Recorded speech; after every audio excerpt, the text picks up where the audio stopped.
Okay, here is a table full of goodies. So starting out, the original cameras. This is what they look like back in the day. From the 1930s, this thing weighs an absolute ton. As you progressed into the 50s and 60s, and then late 60s, you had your Super 8. So if you have any hard cartridges that look exactly like this, and they're not unraveled film, and those have never been developed or never used. If they've been used, they'll say exposed on them. If it's blank like this, then it's never been used. And then you put them in here and shut the door, and away you went. Now with the regular 8s, if you do have any canisters that kind of look like this, and they're on these kind of reels here, this one in here, you looped it around and shut the door, and away you went. And there you go. And then when you got them back from developing, they came on reels. Now, they all came on 50-foot reels. So you got your 3-inch 50-foot reels. Sometimes they said 25-foot double rolls. This is pertaining to these here, because this is actually 16 millimeters wide. So when it was developed, it was split down the middle, joined together to make 50 feet. So if you do have some of these that say double roll on them, that explains that. They are going to be 50 feet. So you got your 3-inch 50-foot reels. They kind of look like, these are the different designs and packaging that they came in. And you got your very rare Bell and Howell movie cassettes. The actual reels went in here, and you put them in like a projector and just shut the door, and away you went. And then if you do have some larger reels, they are going to look like this. Now, somebody at some point spliced these together with splicing tape and joined them together. So the most popular size is 5-inch 200-foot reels. It's about the size of a CD, and there's 4 of those small ones joined together. And the reason for that was because they don't last very long. So you join them together so you could have more of a lengthier viewing, so you don't have to keep rewinding, restarting on the projector. Then you've got the 6-inch 300-foot reels. There's 6 of those 50s joined together. And then you've got the 7-inch 400-foot reels, which you can kind of see size-wise of a dollar bill there. And sometimes on these reels, they have footage indicators on them. You can see this one here if I zoom in. So if the reels aren't full, then you just prorate it by what's on there. And then if your film has sound, now you can see this little strip right here. This is the magnetic audio strip.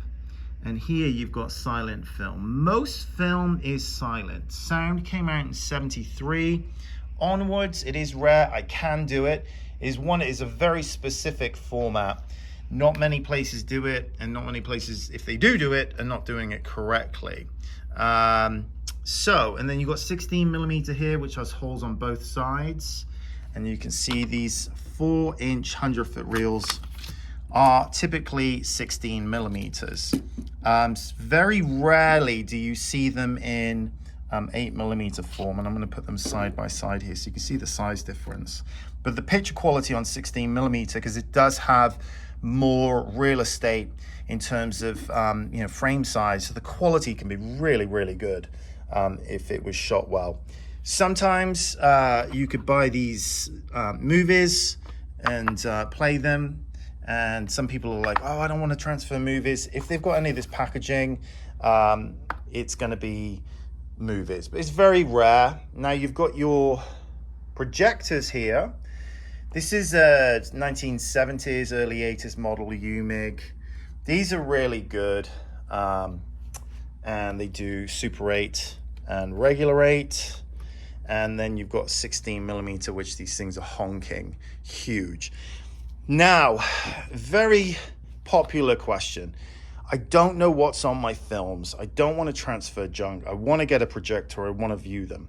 The problem is with these projectors, ones that work are very hard to find, and they're very expensive. Yes, you could go to Craigslist and pick one up, and bulb can blow, and I'm just undoing this side here to give you an idea of what can go wrong when you feed them. So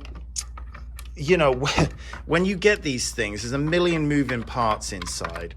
And taking that cover off there, so you can see all the guts here. Now this film is you know, it'll feed in, and it is brittle. I mean, if it gets stuck in here and bunched down the bottom, doesn't have a clear path, this can bunch up like an accordion, and then your film is, yeah, it's pretty much ruined, especially with 16mm. This runs so fast, and if it starts jumping and tearing up the film is done. And some of you probably remember your parents screaming and yelling and what have you when the film would burn and get stuck, and you know, that would be the end of that. So these are the different size reels. Again, you can recap and rewind on this video and kind of see what you have. And that is the kind of overview of the history of film.